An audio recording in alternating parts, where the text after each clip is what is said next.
Hello students, आज के class में हम लोग बायोमॉलिक्यूल्स के अंतर्गत ही एंजाइम का चर्चा करेंगे और विटामिन और एंजाइम से संबंधित कुछ महत्वपूर्ण ऑब्जेक्टिव क्वेश्चंस का डिस्कशन करेंगे। तो चलिए पूरे जोश और जुनून के साथ आप लोग तैयार हो जाएं पढ़ने के लिए। देखिए, एंजाइम शब्द जो ही हम लोग के मस्तिष्क में घुसता है तभी हम लोग समझ जाते हैं कि एंजाइम एक पचाने वाला चीज है या पाचन में मदद करने वाला चीज है या किसी चीज को अपघटित होने में यह मदद करने वाला चीज है। याद रखिएगा, सामान्यतः यही दिमाग में बात घुसता है। आप महसूस किए होंगे कि डॉक्टर के पास गए होंगे तो कम पढ़े लिखे लोग या कोई अनपढ़ व्यक्ति चला जाता है डॉक्टर के पास, कहता है कि ये डॉक्टर साहब देखी ना, चना खाता नहीं, भूजा खाता नहीं, मकई खाता नहीं, फुलावल कोनो अनाज खाता नहीं, पचत है नहीं खे, वही गाने वो निकल जाता बाहरा बाथरूम के द्वारा, तनी कोनो जाइम उइम लिख दी तो डॉक्टर इस बात को समझ जाता है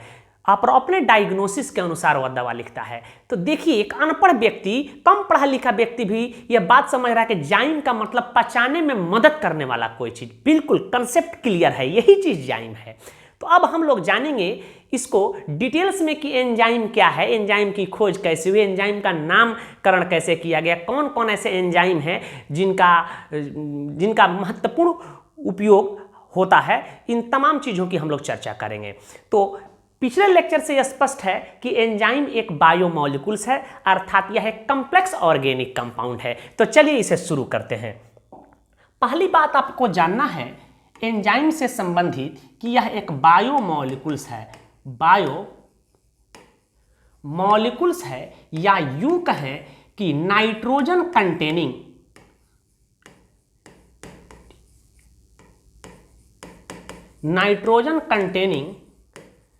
कॉम्प्लेक्स ऑर्गेनिक कंपाउंड है। नाइट्रोजन युक्त यह एक जटिल ऑर्गेनिक कंपाउंड है।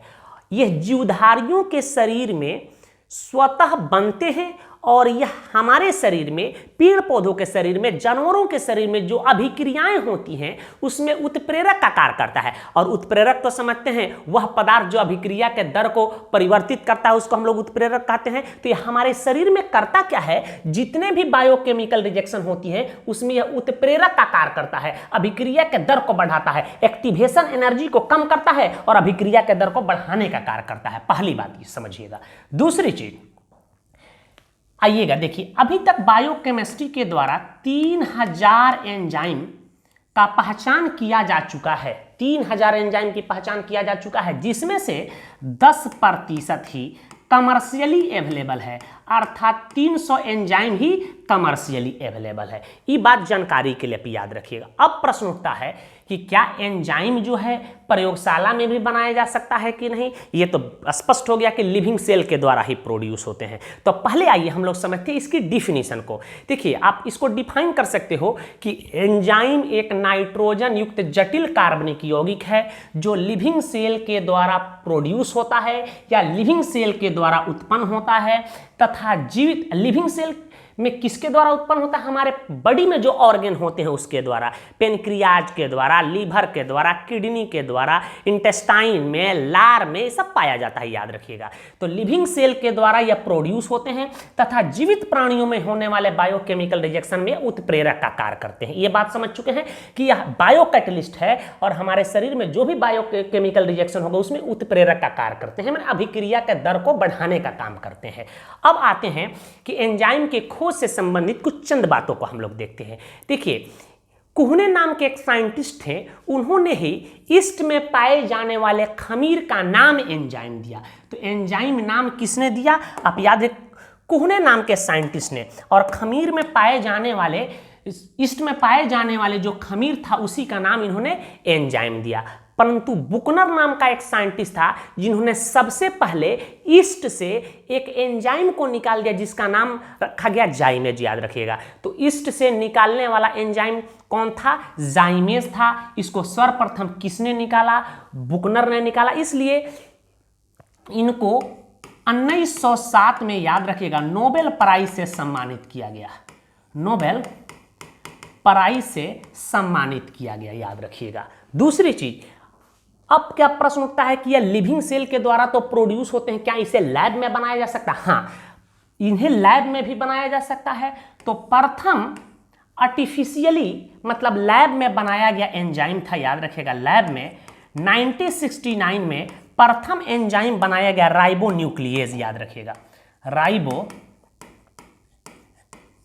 राइबोन्यूक्लियेज एंजाइम को बनाएगी। करता क्या है, ये आरएनए को अपघटित करने का कार्य करता है। तो फर्स्ट एंजाइम लैब में जो बनाएगा वह था राइबोन्यूक्लियेज, याद रखिएगा। और ईस्ट से प्रथम एंजाइम जो निकाला गया वह था जाइमेज।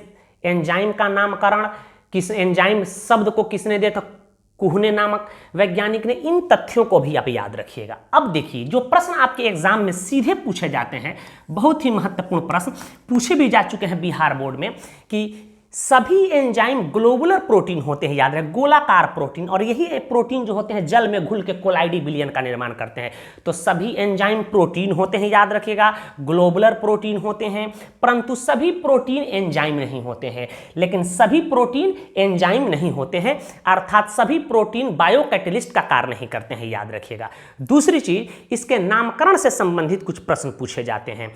एंजाइम के नाम के अंत में प्रायः एज सफिक्स पाया जाता है। एंजाइम के नाम के अंत में प्रायः एज सफिक्स पाया जाता है। यह कोई स्पेसिफिक रूल नहीं है, यह कोई रूल नहीं है, लेकिन हाँ अधिकांश एंजाइम के नाम के अंत में एज सफिक्स होगा। और सफिक्स क्या आप जानते हैं, जो नाम के अंत में आता है। जैसे मैं कहूं कि पंडित जवाहरलाल नेहरू, तो नेहरू सफिक्स हुआ। लालू प्रसाद यादव, यादव क्या हुआ, सफिक्स हुआ। मनमोहन सिंह, सिंह क्या हुआ, सफिक्स हुआ। नरेंद्र दामोदर दास मोदी, मोदी क्या हुआ, सफिक्स हुआ। सफिक्स तो आप समझ चुके होंगे।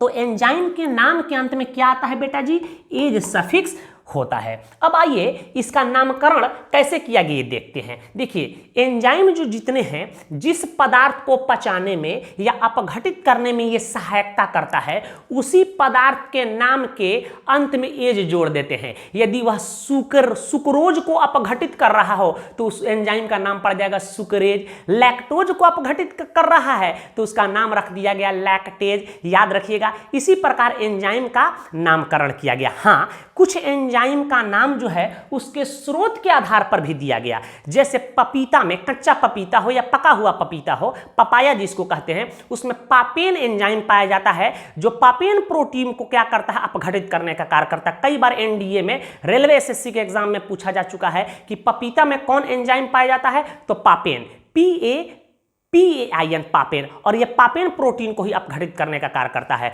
तो जिस पदार्थ को एंजाइम अपघटित करेगा उसी पदार्थ के नाम में एज जोड़ा गया है उसके नामकरण के लिए, या नहीं तो एंजाइम जिस स्रोत से उत्पन्न हुए उसी स्रोत के आधार पर उसका नाम रख दिया गया। कुछ हम उदाहरण लेते हैं, पहले आप इसका स्क्रीनशॉट ले लें।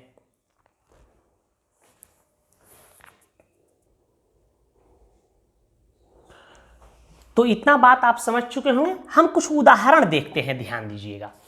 एग्जाम्पल, जैसे हाइड्रोलाइसिस ऑफ सुक्रोज, चीनी का जल अपघटन, ध्यान दीजिएगा।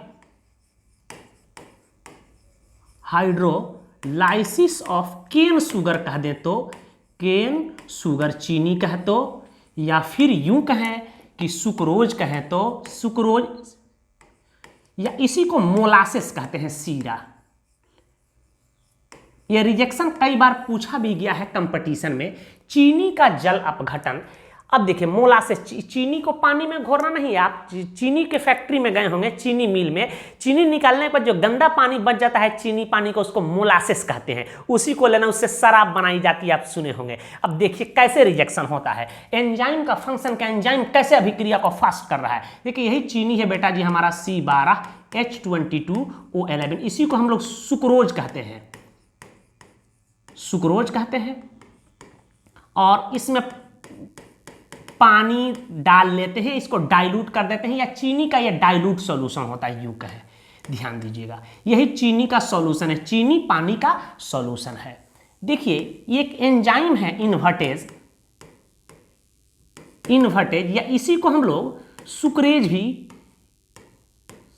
सुक्रोज है तो सुक्रेज एंजाइम, सुक्रेज एंजाइम के उपस्थिति में यह चीनी का विलयन, यह चीनी का सॉल्यूशन यह तुरंत विघटित होकर ग्लूकोज और फ्रुक्टोज देता है। देखो सुक्रोज है, इसको विघटित कर रहा है, इसको तोड़ रहा है कौन एंजाइम? Sucrase enzyme. सुक्रेज ना देखो कई बार एग्जाम में इन्वर्टेड देता है, तो चीनी का हाइड्रोलाइसिस कहें या जल अपघटन कहें, किस एंजाइम की उपस्थिति में होती है? इन्वर्टेज या सुक्रेज, याद रखिएगा। यह देता है ग्लूकोज और फ्रुक्टोज। C6H12O6 एक्वस दे दो, यहां देते हैं बेटा जी C6H12O6 दे रहे हैं एक्वस, यह फ्रुक्टोज है, याद रखिएगा।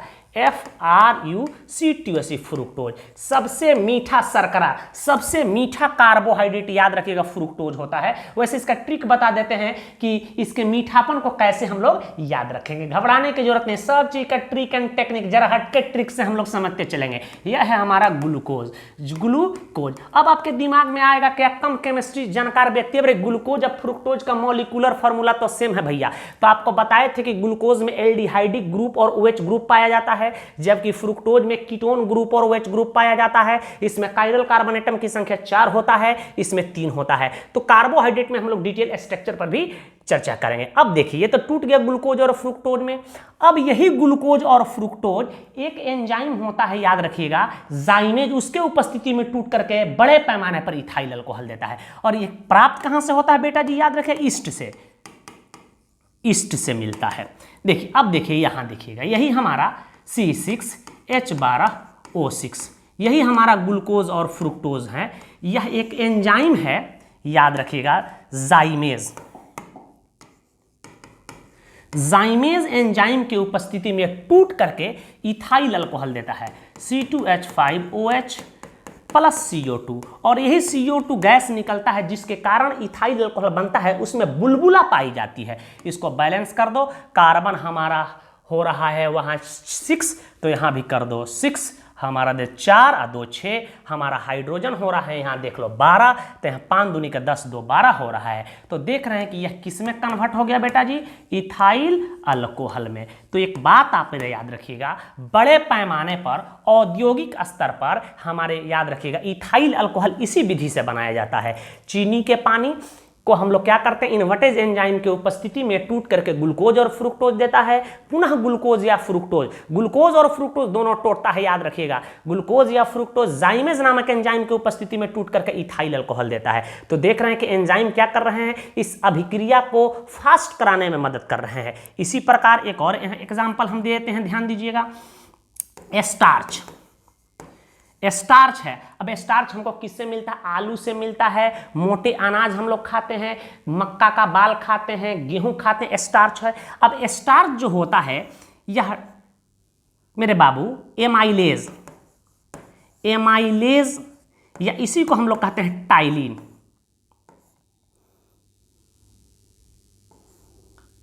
टायालीन,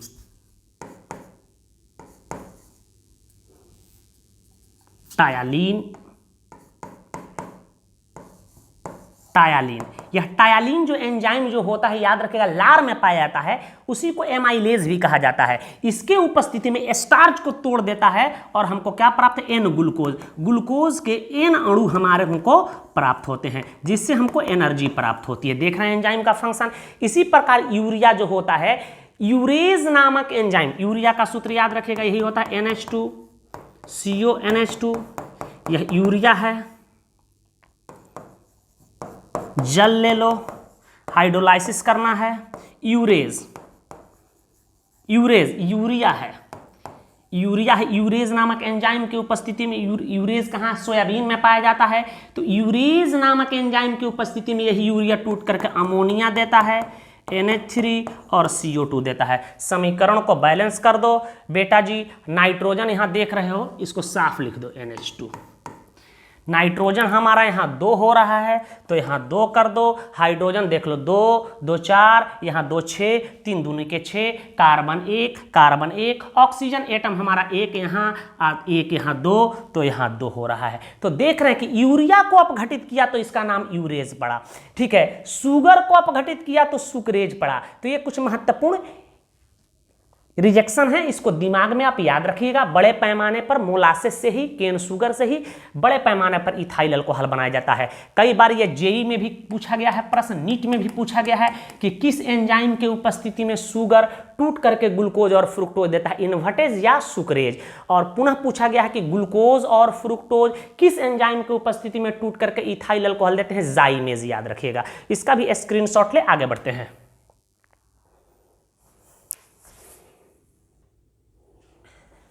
चलिए तो हम लोग आगे की ओर बढ़ते हैं। इसे याद रखिएगा कि इन्वर्टेज एंजाइम क्या करता है, सुक्रोज को ग्लूकोज और फ्रुक्टोज में बदलता है और ग्लूकोज और फ्रुक्टोज को जाइमेज इथाइल अल्कोहल में बदलता है। तो चलिए अब हम लोग कुछ एंजाइम और उसके प्रमुख कार्यों को देखते हैं। वह चार्ट आप याद रखिएगा, बहुत ही महत्वपूर्ण चार्ट है, ध्यान दीजिएगा।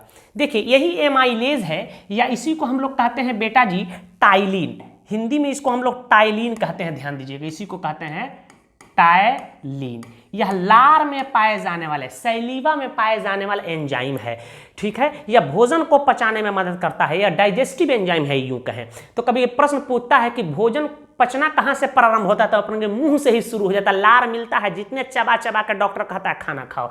तो देखो एमाइलेज या टाइलिन करता क्या है, किसी भी स्टार्च को वह ग्लूकोज में कन्वर्ट करने का कार्य करता है, याद रखिएगा। किसमें कन्वर्ट करता है, ग्लूकोज में। देखिए लैक्टेज है, मल्टेज है, सुक्रोज है, यह सब ईस्ट में पाया जाता है, याद रखिएगा, ईस्ट में। अब देखिए इसका फंक्शन देखिए, लैक्टेज है, लैक्टेज को ही हम लोग मिल्क शुगर कहते हैं, कार्बोहाइड्रेट है, याद रखिएगा, मिल्क शुगर, याद रखिएगा। और सबसे अधिक यह मिल्क शुगर लैक्टोज जो होता है, मिल्क सॉरी यहाँ ध्यान दीजिए, मिल्क शुगर नहीं, यह लैक्टेज एंजाइम है या मल्टेज है, और या सुक्रेज, या इसी को कहते हैं हम लोग इन्वर्टेज, या ईस्ट में पाया जाता है बेटा जी। कहाँ पे, ईस्ट में पाया जाता है। इसका फंक्शन हम देखेंगे। लैक्टेज एंजाइम क्या करता है, ध्यान दीजिएगा। लैक्टेज एंजाइम क्या करता है, यह लैक्टोज को ही हम लोग मिल्क शुगर कहते हैं, मिल्क शुगर कहते हैं। या मिल्क शुगर को क्या करता है, ग्लूकोज और गलैक्टोज में बदल देता है। तो कई बार ऐसे भी ऑब्जेक्टिव क्वेश्चन पूछा गया है कि लैक्टोज का जल अपघटन किस में होता है, ग्लूकोज और गलैक्टोज में। और किस किस एंजाइम के द्वारा, लैक्टेज एंजाइम के द्वारा। लैक्टोज को जो बदल दे ग्लूकोज और गलैक्टोज में, तो वह एंजाइम होगा लैक्टेज, याद रखिएगा। लैक्टोज को ही मिल्क शुगर कहते हैं हम लोग। दूध मीठा होता है लैक्टोज के कारण है, और लैक्टोज कार्बोहाइड्रेट है और लैक्टेज एंजाइम है, याद रखिएगा। दोनों में कंफ्यूजन नहीं होना चाहिए। लैक्टोज कार्बोहाइड्रेट है या डाइसेक्राइड्स है, अब आगे पढ़ाएंगे, ठीक है। जो दूध इसी के कारण मीठा होता है, और सबसे अधिक याद रखिएगा मां के दूध में लैक्टोज पाया जाता है या कार्बोहाइड्रेट, इसलिए मां का दूध सबसे अमृत होता है। उसके बाद या गाय के दूध में सबसे अधिक लैक्टोज पाया जाता है, जिसको हम लोग मिल्क शुगर के नाम से जानते हैं। इसी प्रकार मल्टेज है, जो मल्टोज को ग्लूकोज में बदल देता है, मल्टोज 2 यूनिट ग्लूकोज में टूटता है। इसी प्रकार सुक्रेज एंजाइम है या इन्वर्टेज एंजाइम है, तो कई बार एग्जामिनेशन में पूछा जा चुका है यह बात, ठीक है। यह सुक्रोज को, चीनी को, जिसको हम लोग कहते हैं चीनी को, याद रखिएगा, यह चीनी को ग्लूकोज और फ्रुक्टोज में अपघटित कर देते हैं, याद रखिएगा।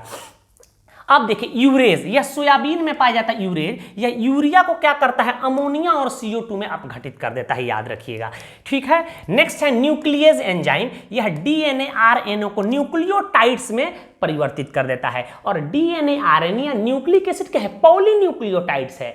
पॉलीन्यूक्लियोटाइड्स माने बहुत सारे न्यूक्लियोटाइड्स आपस में जुड़े हैं। और न्यूक्लियोटाइड्स क्या है, तो न्यूक्लियोटाइड्स 3 ही चीज से मिलकर बने होते हैं। बेस से बना होता है पहला, क्षार जिसको कहते हो, दूसरा शुगर से बना होता है, पेंटोज शुगर जिसको कहेंगे, और फॉस्फेट से। तो आगे हम लोग DNA RNA में पढ़े, ये 3 चीज जब आपस में सटता तो उसी को न्यूक्लियोटाइड्स कहते हैं। तो यह DNA RNA को न्यूक्लियोटाइड्स में तोड़ देता है, अर्थात पॉलीन्यूक्लियोटाइड्स को न्यूक्लियोटाइड्स में तोड़ने का काम करता है। इसी प्रकार आप ध्यान दीजिएगा, बहुत ही महत्वपूर्ण, कई बार यह कंपटीशन में पूछा जा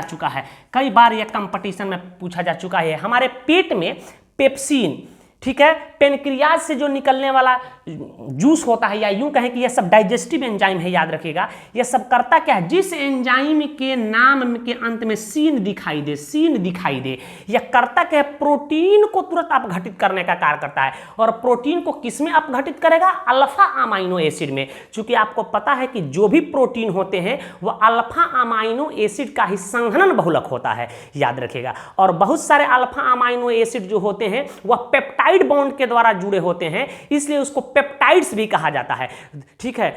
बहुत सारे दो या दो से अधिक एमिनो एसिड जब आपस में जुड़ जाएंगे पेप्टाइड्स बॉन्ड के द्वारा, ठीक है, तो उसको हम लोग पेप्टाइड्स कहते हैं। तो कभी कभी एमिनो एसिड ना देकर पेप्टाइड्स देता है वहां ऑप्शन। तो देखिएगा जिस एंजाइम के अंत में ईन दिखाई दे, पेप्सिन, ट्राइप्सिन, एरेप्सिन, यह करता क्या है बेटा जी, यह प्रोटीन को पेप्टाइड्स में या एमिनो एसिड में अपघटित करने का कार्य करता है। यह बात याद रखिए कि जिसमें के नाम में सीन दिखाई दे वह प्रोटीन को वह एमिनो एसिड में कन्वर्ट कर देता है, ठीक है, या पेप्टाइड्स में कन्वर्ट कर देता है। यदि एमिनो एसिड ऑप्शन ना दे तो पेप्टाइड्स देगा, याद रखिएगा। पेप्टाइड्स कोई पूछे क्या है तो कहिएगा दो या दो से अधिक एमिनो एसिड जब आपस में संघनित होकर पेप्टाइड बॉन्ड के द्वारा जुड़े होते हैं तो जो यौगिक बनता है उसी को हम लोग पेप्टाइड कहते हैं, ठीक है। आगे पढ़ेंगे कि डाइपेप्टाइड क्या है, ट्राइपेप्टाइड क्या है, टेट्रापेप्टाइड क्या है, पॉलीपेप्टाइड क्या है, हम लोग प्रोटीन पढ़ेंगे जहां एमिनो एसिड, अभी वहां इसकी चर्चा नहीं करना है। तो जिस एंजाइम के नाम में सीन दिखाई देता है वह प्रोटीन को किस में कन्वर्ट करता है, एमिनो एसिड में कन्वर्ट करता है। यह तो 8वें क्लास से आप पढ़ते हैं, लैक्टोबैसिलस, लैक्टोबैसिली। यह जो एंजाइम है वह मिल्क को, याद रखिएगा, दूध को लैक्टिक एसिड में बदलने का काम करता है, लैक्टिक एसिड में बदलने का काम करता है, या कर्ड, दही में बदल देता है। और आपको याद रखिएगा कि लैक्टिक एसिड में कायरल कार्बन एटम एक होता है, सबका हम नोमेनक्लेचर में नाम डिटेल पढ़ा चुके हैं। तो लैक्टोबैसिली है या लैक्टोबैसिलस एंजाइम करता है मिल्क को लैक्टिक एसिड में कन्वर्ट करने का काम करता है। यह भी कई बार पूछा गया है लाइपेज करता क्या है। देखिए लाइपेज हम लोग फैट लेते हैं, या फैट को क्या करता है, अपघटित करने का कार्य करता है। यह भी एक प्रकार का डाइजेस्टिव एंजाइम है लाइपेज, या फैट को फैटी एसिड और ग्लिसरॉल में कन्वर्ट कर देता है, ठीक है, याद रखिएगा। फैट को तोड़ने वाला एंजाइम कौन है, लाइपेज। आरएनए पॉलीमरेज है, डीएनए पॉलीमरेज है, याद रखिएगा। ये करता कि आरएनए पॉलीमरेज जो है राइबोन्यूक्लियोटाइड ट्राइफॉस्फेट को आरएनए में कन्वर्ट कर देता है, और डीएनए पॉलीमरेज जो है यह एंजाइम है जो डीऑक्सी न्यूक्लियोटाइड ट्राइफॉस्फेट को डीएनए में कन्वर्ट करने का काम करता है। तो कुछ महत्वपूर्ण एंजाइम और उसके नाम और उनका फंक्शन आपको याद होना चाहिए। कई बार पूछा गया कि टाइलिन एंजाइम कहाँ पाया जाता है, लार में। लैक्टेज, मल्टेज, सुक्रेज एंजाइम कहाँ से हम लोग प्राप्त करते हैं, ईस्ट से। यह सब हमारे पेट में पाया जाता है, पेप्सिन, ट्राइप्सिन, एरेप्सिन। यह करते क्या है जिसके नाम में सीन दिखाई दे, बेटा जी यह करते क्या है, यह प्रोटीन को एमिनो एसिड में बदलने का काम करते हैं। यही प्रोटीन को डाइजेस्ट करता है, प्रोटीन खाते हैं, पचाने का काम करता है। तो इन तमाम चीज का स्क्रीनशॉट लें और एक दो बार इसे रिपीट कर लेंगे ताकि यह दिमाग में बैठ जाए। याद रखिएगा लैक्टोज को मिल्क शुगर भी कहते हैं। सबसे अधिक लैक्टोज किसमें पाया जाता है, याद रखिएगा, मां के दूध में। और सबसे कम मीठा कोई पूछे कि कौन ऐसा कार्बोहाइड्रेट्स है या कौन ऐसा सैकराइड्स है, तो याद रखिएगा लैक्टोज ही कम मीठा होता है। और सबसे मीठा शर्करा पूछे तो फ्रुक्टोज होता है। इसके ऑर्डर को मैं रटवा देता हूं एक ट्रिक के माध्यम से, तो इसका भी स्क्रीनशॉट लें आप।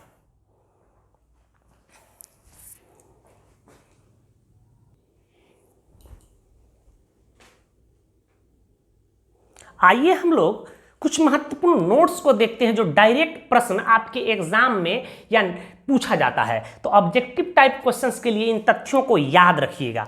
तो चलिए इसको देखते हैं। छोटू देखिए, सेलुलेज एंजाइम, सेलुलोज कोई पूछे क्या है, कार्बोहाइड्रेट। सेलुलोज एक कार्बोहाइड्रेट है, पॉलीसेक्राइड्स है, ठीक है। आप जानते हैं कि कागज है जो होता है वह सेलुलोज का शुद्ध रूप होता है, तो इसकी चर्चा करेंगे। अभी याद रखना कि सेलुलोज एक कार्बोहाइड्रेट है। देखिए सेलुलेज एंजाइम मानव के शरीर में नहीं पाया जाता, या हमारे शरीर में बनता ही नहीं है सेलुलेज एंजाइम, ठीक है। इसलिए हम लोग सेलुलोज को पचा नहीं पाते हैं। यदि हम घास कोई खा लें, घास भूसा खा लें, कोई हरा पत्ता खा लें, तो देखिएगा हम लोग खाते हैं तो हरिहरे बाथरूम होता है सर। बाथरूम का कलर आप देखिएगा कि अब साग घास पात ज्यादा खाते होंगे, साग उग तो ज्यादा आपका बाथरूम हरे कलर का ही होता है, क्योंकि हम लोग घास को नहीं पचा पाते हैं। हमारे शरीर में सेलुलेज एंजाइम नहीं बनता है। जब सेलुलेज एंजाइम नहीं बनेगा तो सेलुलोज को हम लोग पचा नहीं पाते हैं। तो कई बार पूछा गया कि मानव शरीर सेलुलोज को क्यों नहीं पचा पाता है, तो हमारे शरीर में सेलुलेज एंजाइम नहीं बनता है, याद रखिएगा।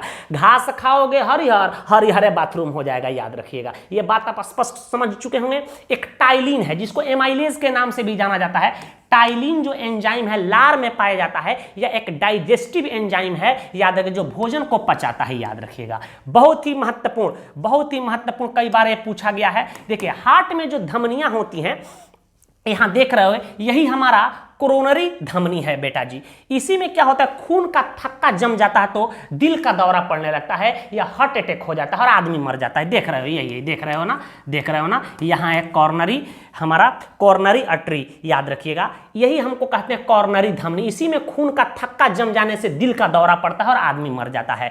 तो इसको घुलाने के लिए भी स्ट्रेप्टोकिनेज नामक एंजाइम की आवश्यकता पड़ती है। ठीक है, इस एंजाइम के सहारे इसमें जमे हुए खून को हम लोग घुला लेते हैं। ब्रेन हेमरेज हो जाता है, दिमाग में पतली नस फट जाती है और खून जम जाता है, तो इसके इंजेक्शन के द्वारा डॉक्टर क्या करता है, खून को घुला करके बाहर निकाल लेता है, याद रखिएगा। तो स्ट्रेप्टोकिनेज नामक एंजाइम जो होता है ब्लड क्लॉट को, खून के थक्का जो होता है उसको घुलाने में मदद करता है, याद रखिए। कई बार ये कंपटीशन में पूछा गया है, इसका भी स्क्रीनशॉट लें।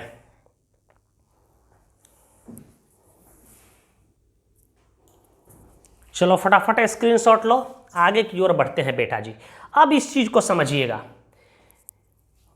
देखिए फिनाइल एलानीन एक प्रकार का प्रोटीन है, याद रखिएगा। फिनाइल एलानाइन हाइड्रोक्सिलेज, अब ये एंजाइम हो गया, यह क्या करेगा, फिनाइल एलानाइन नामक प्रोटीन को यह क्या करता है, अपघटित करने का काम करता है। तो फिनाइल एलानाइन हाइड्रोक्सिलेज एंजाइम के कमी से एक जन्मजात रोग, याद रखिएगा, फिनाइल कीटोन यूरिया हो जाती है। यह फिनाइल कीटोन यूरिया क्या है, याद रखिएगा, फिनाइल कीटोन यूरिया एक जन्मजात रोग है, बहुत कम लोगों में होता है, याद रखिएगा। देखिएगा, पैदा होगा तो लड़का का दिमाग छोट होगा, शिशु का, ठीक है, दिमागे छोट होगा, जन्म के समय उसका वजन कम होगा, मानसिक विकार उत्पन्न हो जाएगी। तो ब्लड टेस्ट के द्वारा डॉक्टर जन्म के बाद इसकी जांच करता है। तो इस एंजाइम के कमी से, फिनाइल एलानीन हाइड्रोक्सिलेज के कमी से एक जेनेटिकल डिजीज, एक जन्मजात रोग फिनाइल कीटोन यूरिया हो जाती है, जिसको पीकेयू कहते हैं। हम ये भाई बात आपको बताए होंगे जब आर्टिफिशियल स्वीटनेस पढ़ाओगे कि एस्पार्टम,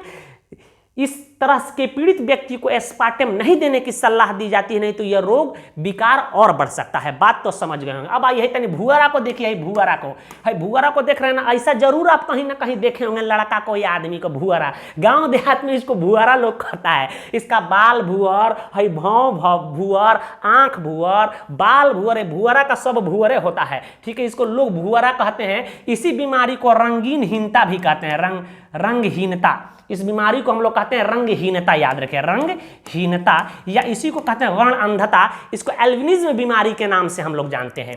यह एक एंजाइम होती है, याद रखें, ट्रायोसिनेज एंजाइम के कमी से यह बीमारी हो जाती है रंगहीनता की। अब इसमें होता क्या है, व्यक्ति की इसकी त्वचा हो जाती है मेरे बाबू, रंगहीन हो जाती है, मैंने भूअर हो जाएगा बिल्कुल, ठीक है। इसका बाल सफ़ेद हो जाएगा, भौं सफ़ेद हो जाएगा। धूप के प्रति ऐसे व्यक्ति काफ़ी सेंसिटिव होते हैं, धूप में जाएंगे तो चमड़ा पर चकता चकता हो जाएगा या खजुआने लगेगा, याद रखिएगा। भविष्य में स्किन कैंसर होने की भी संभावना होती है।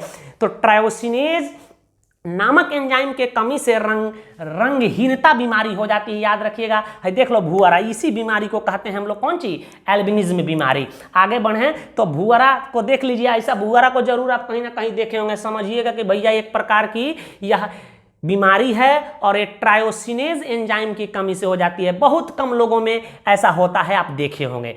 और एक महत्वपूर्ण बात बता रहे हैं, रेनिन एंजाइम है।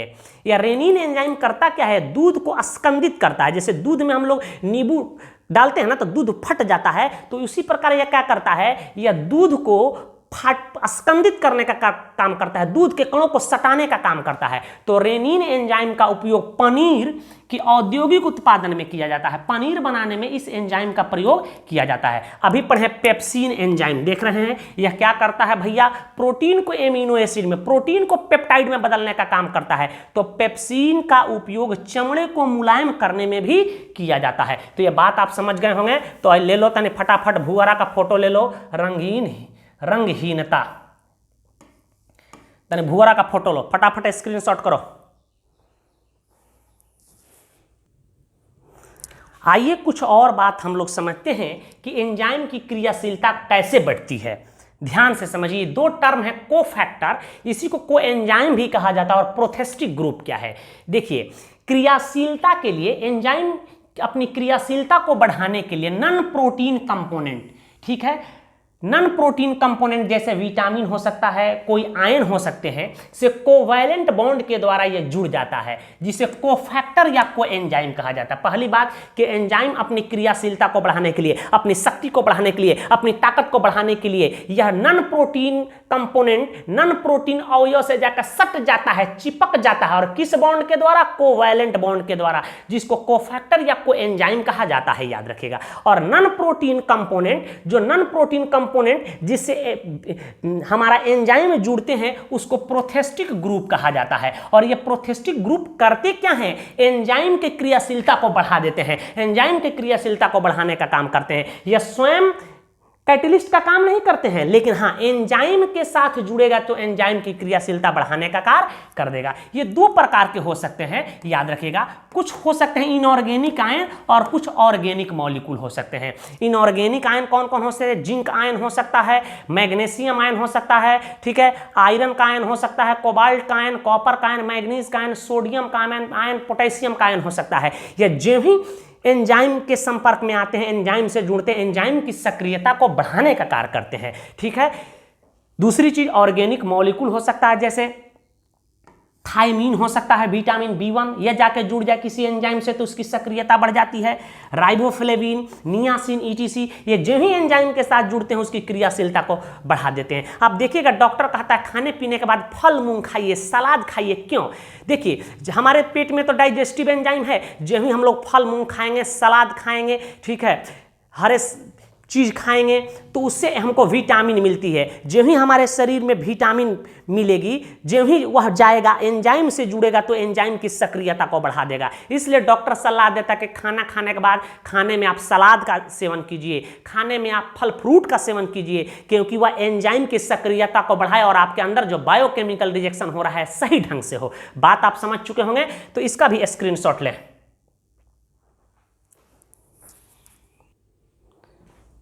नेक्स्ट एक टर्मोलॉजी को हम लोग समझेंगे जिसको कहते हैं एंजाइम इनहिबिटर या पॉइजन, एंजाइम संदमक। हिंदी समझिए, इसका हिंदी होता है एंजाइम संदमक। क्या हिंदी कह देने से बात समझ में आ जाती है? टर्मोलॉजी को समझना है। विज्ञान किसी भाषा की मुहताज नहीं है, विज्ञान को किसी भी भाषा में समझा जा सकता है, यह किसी भाषा की मुहताज नहीं है। हाँ, अब इसके टर्मोलॉजी को कितना आप अच्छा ढंग से समझ पाते हैं उसको समझिए, और जिस भाषा में लिखना चाहते हैं लिख दीजिए। कभी अपने आप को मत समझिए कि हम बिहार बोर्ड वाले हैं, CBSE वाला बहुत ज्यादा जानकार है। कुछ नहीं, वो हवा पानी है बेटा, याद रखिएगा। हवा पानी में नहीं रहना। आप किसी भी बोर्ड से पढ़ें, CBSE बोर्ड से पढ़ें, ICIC बोर्ड से पढ़ें, बिहार बोर्ड से पढ़ें, कंसेप्ट को समझिए और बात को समझिए और जिस लैंग्वेज में चाहते हैं आप लिख दीजिए। अब समझिए एंजाइम इनहिबिटर क्या है। वह पदार्थ जो एंजाइम की सक्रियता को घटा देता है। क्या करता है? वह पदार्थ जो एंजाइम की सक्रियता को घटा देता है उसको क्या कहते हैं भैया? ये क्या करेगा? एंजाइम्स के सक्रियता को हम लोग हिंदी में एक्टिविटी कहते हैं या रिएक्टिविटी कहते हैं। एंजाइम की एक्टिविटी को घटा देता है, उसको हम लोग क्या कहते हैं? उसी को हम लोग एंजाइम इनहिबिटर कहते हैं। वह पदार्थ जो एंजाइम के सक्रियता को घटा दे उसको कहते हैं हम लोग क्या? एंजाइम इनहिबिटर या एंजाइम पॉइजन। अब प्रश्न उठता है कि कौन कौन ऐसे पदार्थ है, जैसे हम कुछ ऐसे दवाओं का सेवन कर रहे हैं, जैसे कुछ ड्रग्स हो सकते हैं जो हमारे एंजाइम की सक्रियता को घटा सकते हैं, ठीक है। ट्रांजिशन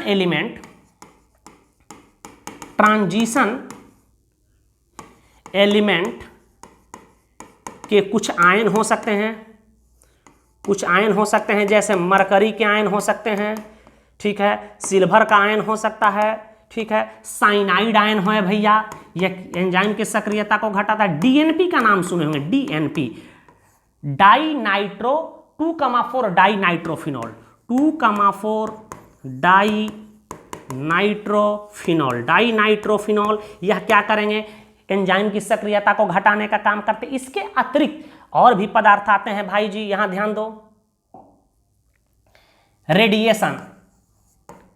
रेडिएशन जो है जिसकी ऊर्जा क्या हो? ऊर्जा अधिक हो, वह भी क्या करते हैं, एंजाइम की सक्रियता को घटाने का कार्य करते हैं। तो इसे याद रखिएगा कि वह पदार्थ जो एंजाइम की एक्टिविटी को घटा देता है उसको एंजाइम इनहिबिटर, एंजाइम पॉइजन कहा जाता है। जैसे ड्रग्स हो सकते हैं, ट्रांजिशन एलिमेंट के कुछ आयन हो सकते हैं, जैसे मरकरी के आयन है, सिल्वर के आयन है, साइनाइड आयन है, डीएनपी है, 2,4 डाइनाइट्रोफिनॉल हो सकता है।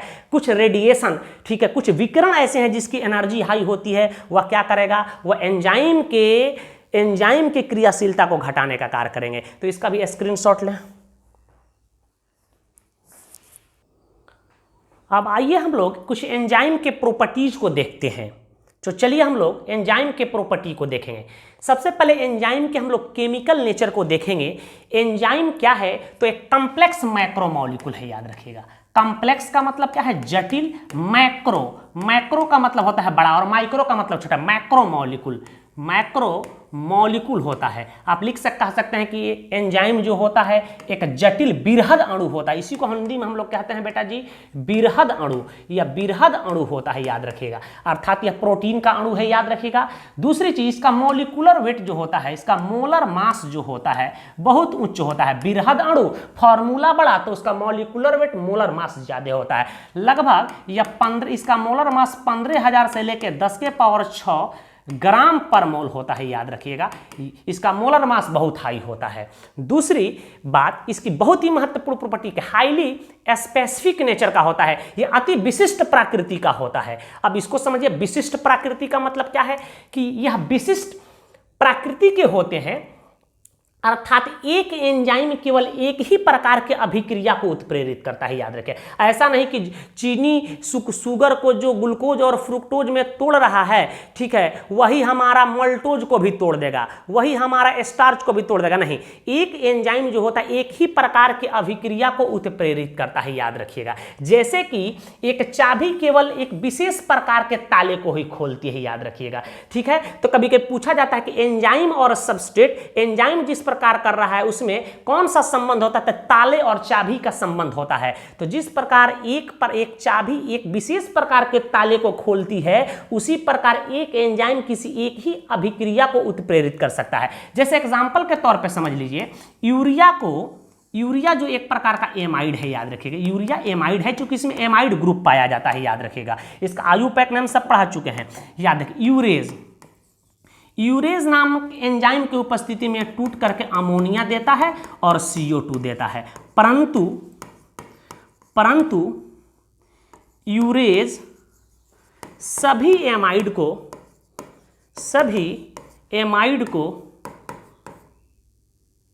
अपघटित नहीं कर सकता है,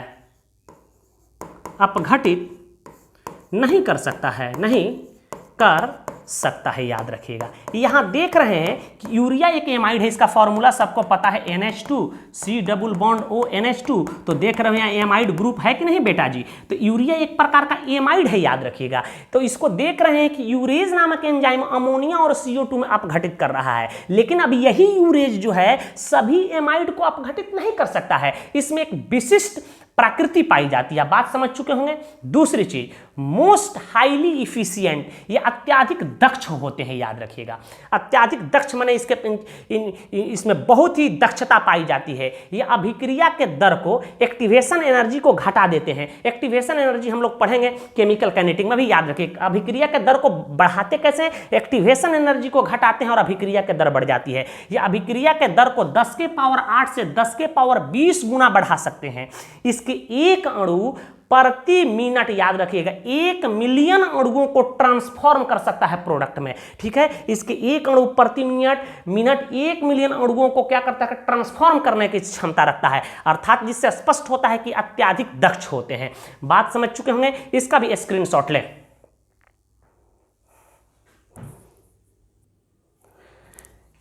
नेक्स्ट हम लोग बढ़ते हैं, इसके कुछ और प्रॉपर्टी को देखेंगे। देखिए, highly active under optimum temperature and pH। Optimum temperature को हिंदी में कहते हैं अनुकूल ताप या अनुकूलन ताप या इष्टतम ताप। जिस ताप पर कोई चीज जितना एक्टिव हो उस ताप को कहेंगे कि वह उसके लिए अनुकूल ताप है। तो ध्यान दीजिएगा, यह एक निश्चित ताप पर बहुत ही एक्टिव होते हैं, एक निश्चित पीएच पर बहुत ही एक्टिव होते हैं, उसी को ऑप्टिमम टेम्परेचर कहते हैं। याद रखिए कि एक एंजाइम के लिए एक ऑप्टिमम टेम्परेचर जो होती है, याद रखिएगा, इसके लिए ऑप्टिमम टेम्परेचर जो होता है वह 298 केल्विन से लेके 310 केल्विन के बीच होता है। इस ताप पर एंजाइम बहुत ज्यादा क्रियाशील होता है। कोई पूछे कि एंजाइम का ऑप्टिमम टेम्परेचर से क्या समझते हो, तो कहना कि जिस ताप पर एंजाइम अत्यधिक क्रियाशील होता है वह ताप ही एंजाइम का ऑप्टिमम टेम्परेचर अनुकूलन ताप होता है।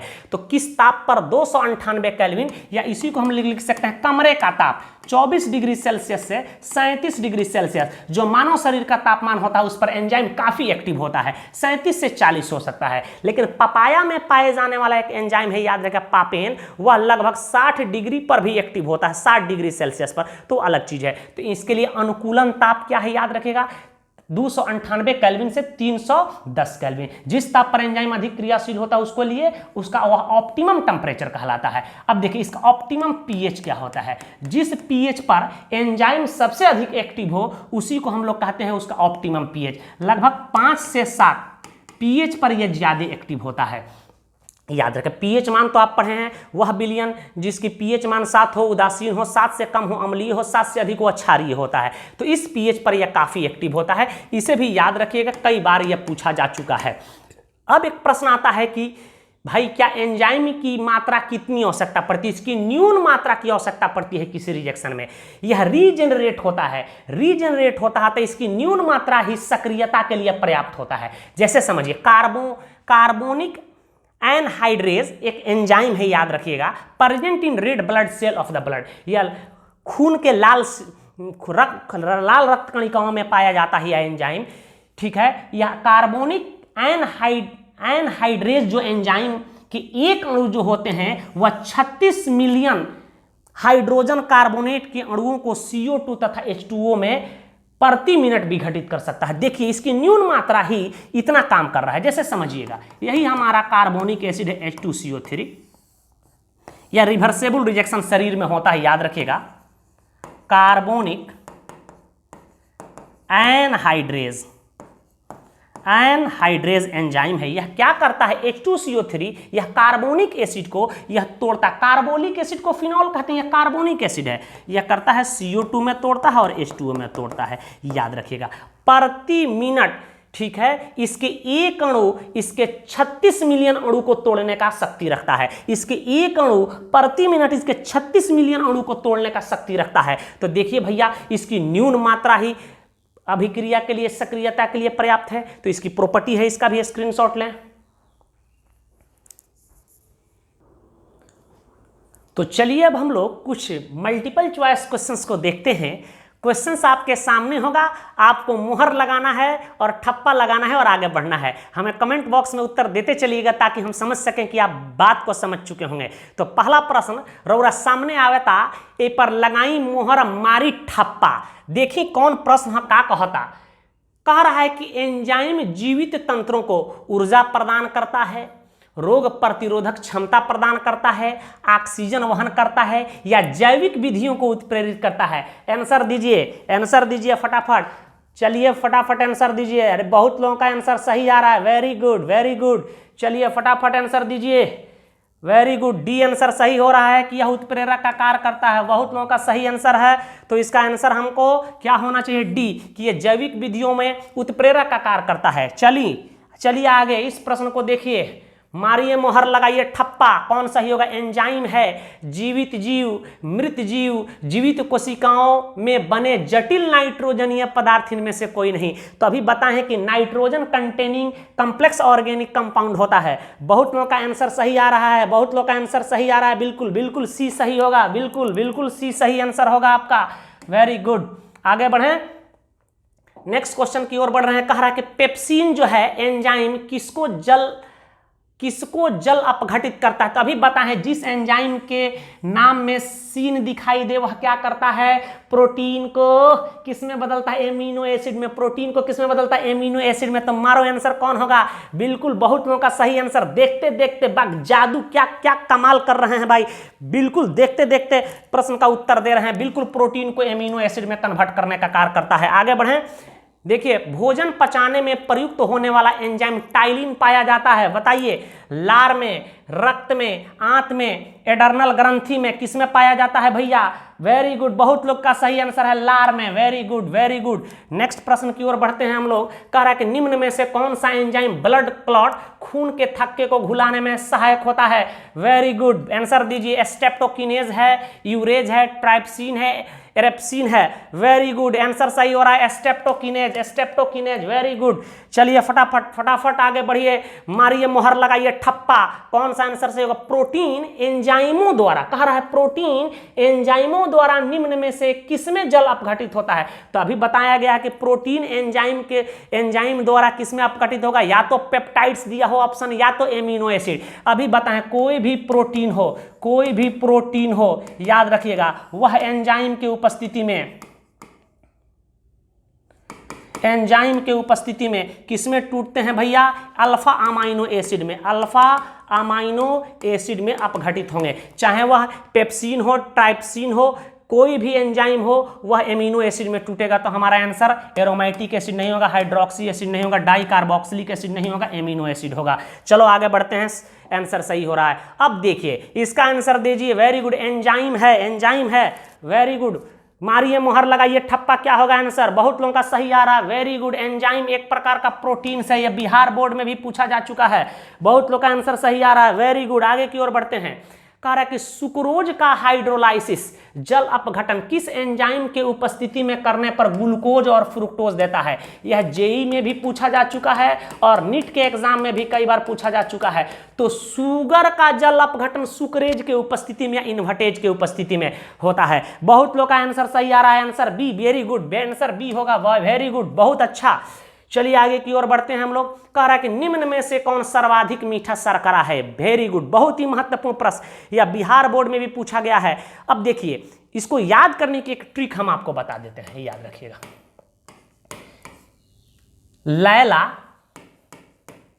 मजनू, लैला मजनू, लैला मजनू जिंदगी नहीं गुजारे, जिंदगी नहीं गुजारे, नहीं गुजारे सुक्रोज तथा फ्रुक्टोज, FRUCTOS, फ्रुक्टोज के तरह, फ्रुक्टोज के तरह। याद रखना, ये कहानी याद रखना है। लैला का मतलब, यहाँ लैला का मतलब लैक्टोज, यह सबसे कम मीठा है कार्बोहाइड्रेट, यह दूध में पाया जाता है। मजनू मल्टोज, याद रखिए यह इससे अधिक मीठा होता है। जिंदगी, यहां गलैक्टोज, गलैक्टोज इससे अधिक मीठा होता है। जिंदगी नहीं से कोई मतलब, गुजारे, जिंदगी नहीं गुजारे, गुजारे यहां ग से ग्लूकोज, ग्लूकोज, और सुक्रोज है SUCROS, सुक्रोज है, और इससे अधिक है मेरे भाई FRUCTOS, फ्रुक्टोज। तो याद सबसे मीठा होता है, याद रखिएगा, सबसे मीठा होता है, याद रखिएगा। तो ये कहानी याद रखिएगा। लैला मजनू, लैला मजनू जिंदगी नहीं गुजारे सुक्रोज और फ्रुक्टोज की तरह। सबसे कम मीठा लैक्टोज, उससे अधिक मल्टोज, उससे अधिक गलैक्टोज, उससे अधिक ग्लूकोज, उससे अधिक चीनी, और सबसे अधिक फ्रुक्टोज होता है। पॉलीसेक्राइड्स जो होते हैं, स्टार्च हुए, सेलुलोज हुए, गम हुए, डेक्सट्रीन हुए, जितने भी पॉलीसेक्राइड्स होते हैं वो स्वाद में मीठा नहीं होते हैं। ऐसे कार्बोहाइड्रेट को नॉन शुगर कहा जाता है। कार्बोहाइड्रेट में दूध के दूध और पानी के पानी कर देंगे बेटा। फटाफट स्क्रीनशॉट लो इसका।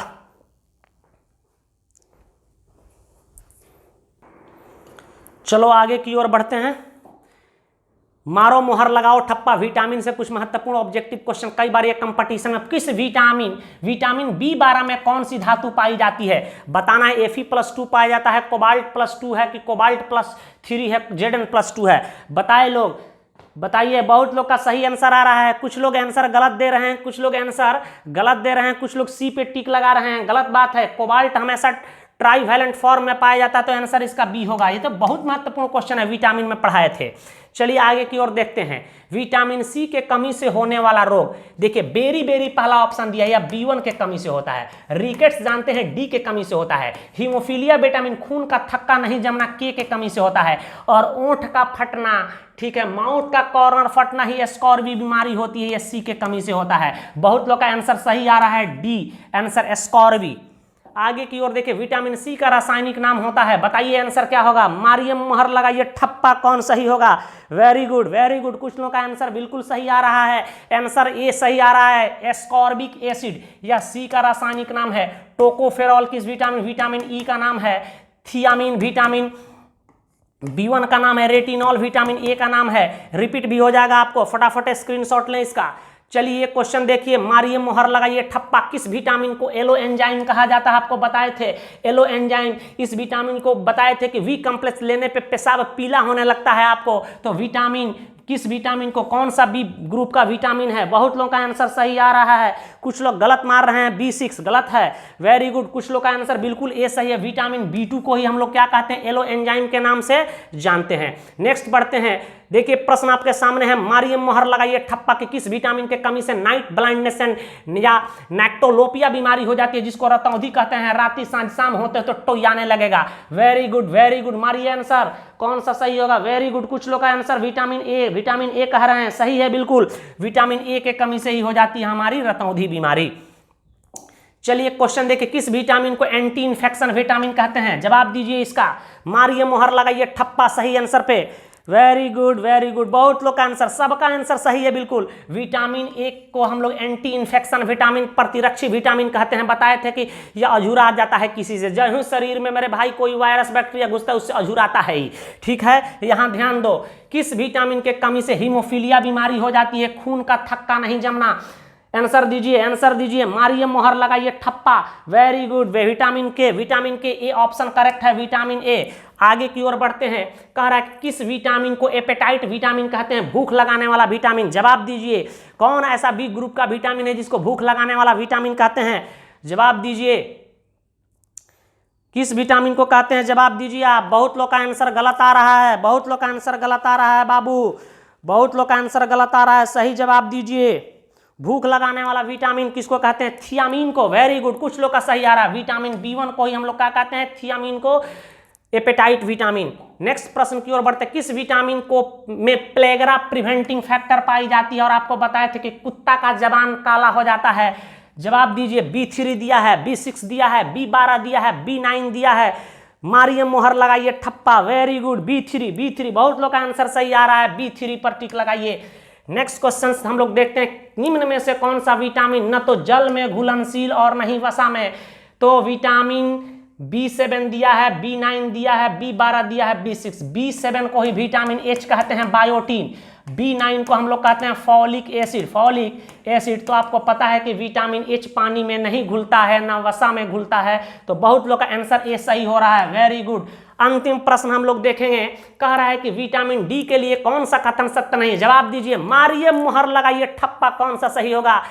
इसका रासायनिक नाम कैल्सीफेरॉल होता है, बिल्कुल सही है, ठीक है। इसे सनशाइन विटामिन कहते हैं, सूर्य की रोशनी से प्राप्त होता है, ये भी सही है। या हार्मोन्स के तरह व्यवहार करता है, ये भी सही है। जल में सर्वाधिक घुलनशील होता है, चूंकि यह फैट सोलेबल विटामिन है इसलिए जल में नहीं घुलेगा, इसलिए आप लोग का आंसर बिल्कुल डी सही हो रहा है। बात आप समझ चुके होंगे। नेक्स्ट वीडियो लेक्चर में हम लोग प्रोटीन पोर्शन, बायोमोलिक्यूल्स के अंतर्गत प्रोटीन पोर्शन को शुरू करेंगे। धन्यवाद, जय हिंद।